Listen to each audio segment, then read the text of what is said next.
Hello my friends, Rosa here in the Rosa String Works Metal Shop. Standing in front of the old John Deere 950. There's not enough room in this shop over here to cuss a cat without getting hair in your mouth. So I can't get a better picture than what you're getting right now. But this morning's vlog, people were asking about sharpening blades. Well, it just so happens that's what I'm about to do right now.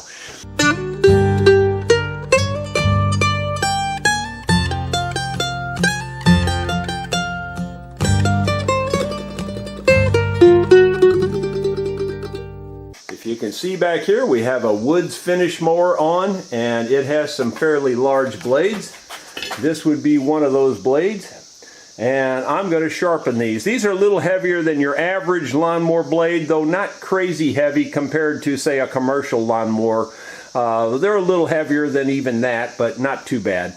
So I'm going to sharpen these. It's going to take a little bit more time to sharpen a blade like this than it would an average lawnmower, but the principle's the same.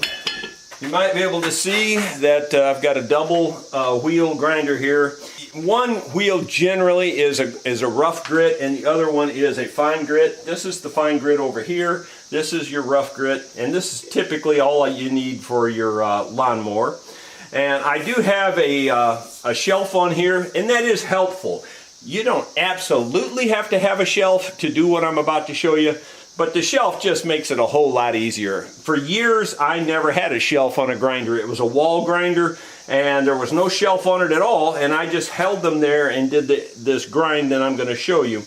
But the shelf does make it much easier.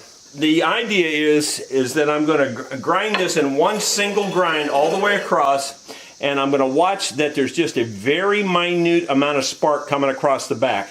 Now these blades haven't been sharpened in years, probably 20 years at least, maybe more, and they're very badly worn, so I'm going to probably have to knock a little bit off the back just to make it level and smooth, because they're very pitted from hitting rocks and things. So this is going to be a little more extreme than your average sharpening, but like I said, the theory is still the same, or the method is still the same.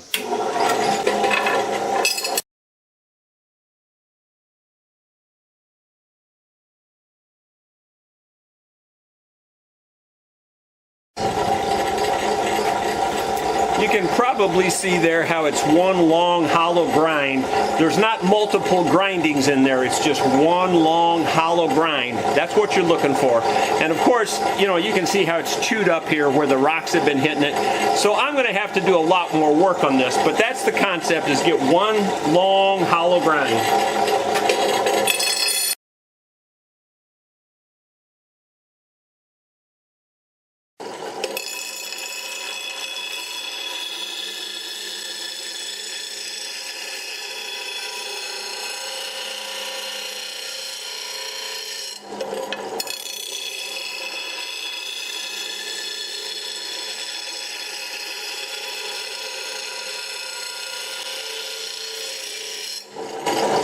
I'm going to talk loud, hopefully you can hear me over the grinder. The idea is you watch the back side and you watch for very minimal amount of spark coming over the back, and you want to keep that spark consistent.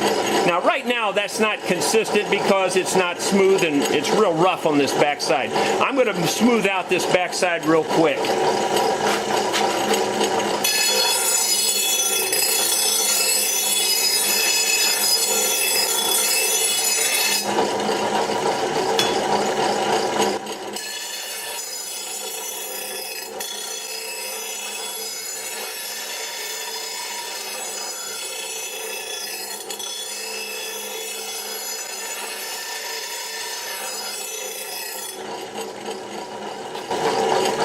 Normally you don't sharpen them on the back side like that. After you get done sharpening this front side, you might just rake it across there just to knock off the burr, but that's about all you normally do.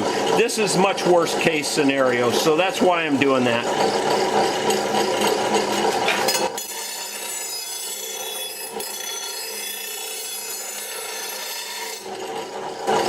Okay, so now we're going to try, it's a little bit better now, so we're going to try to keep the spark consistent coming off this back edge here.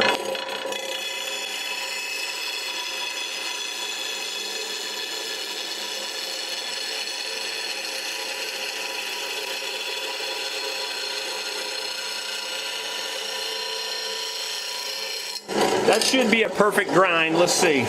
Well, it's close. It's not quite. Right in here, it's not perfect, but it's pretty close. From about here down, it's a perfect grind.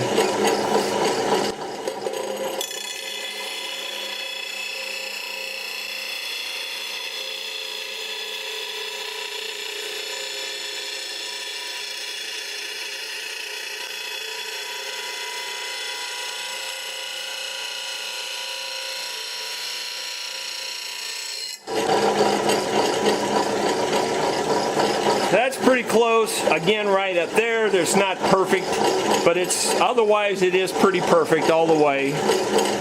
But that's not bad for a big heavy blade like this.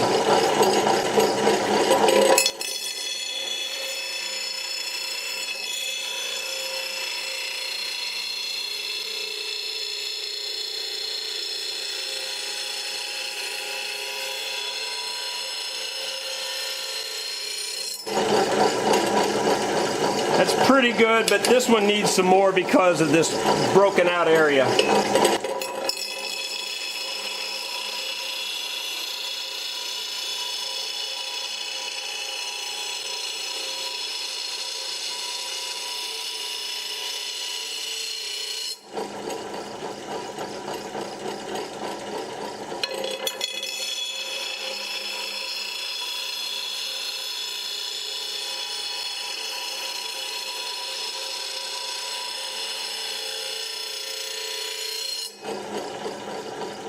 Again, that's an almost perfect hollow grind.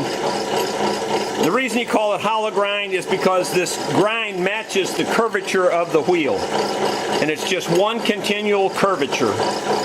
But like I said, this is still busted out pretty bad, and it really does need some more touch-up.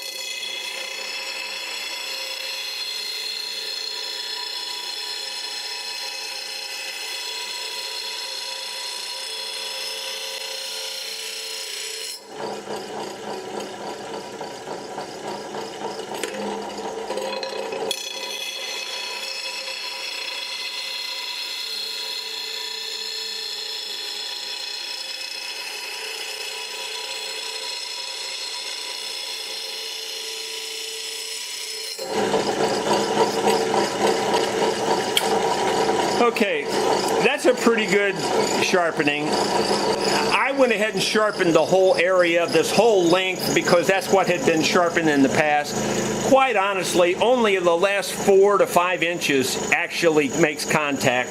This area here, you can see, has almost no wear on it and was virtually sharp before I started. So this area is not even making contact with the grass.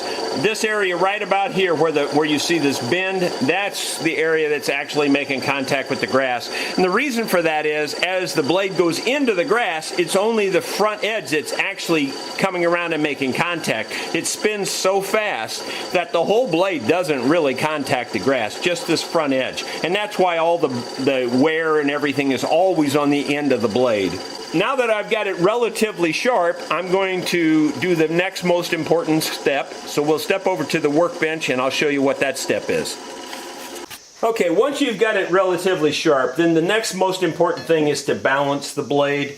And the reason you want it balanced on like a push mower, where the motor is connected directly to the blade, this blade really becomes a flywheel. And if it's out of balance, it's not a good thing. Your whole mower is going to vibrate and everything. On a tractor, it's still important to balance it because it's going to vibrate the shaft, the spindle that it's spinning the blade. So it's really good to balance it. This one here is heavy on this end, so that means I need to take more off of this side. And that's probably because I kept sharpening this side because it was so broken out. So I'm going to sharpen this side now to match it. I'll go sharpen it and run it across there a couple of times, and I'll come back and we'll check it and we'll see if it's level. Okay, I ran it across there twice and it's better, but you can still see this side's heavy. So I'm going to run it through there 2 more times and see what happens. Okay, I haven't tested it yet, so let's put it on here and see what it looks like.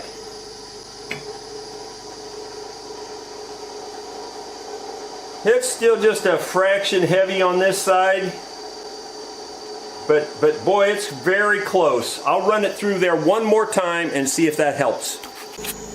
Okay, I don't know if that'll be enough yet or not. It may still not be enough, but we're going to give it a shot. Here we go. That's pretty close. If I was guessing, I'd say this side's still a hair heavy, just a hair. So I'll run it through. I'll probably just run this much of it through and call it good enough. Well, I decided to go ahead and run it all the way through, but I put more pressure on it up here and I lightened it as I got out to the end. So let's see now.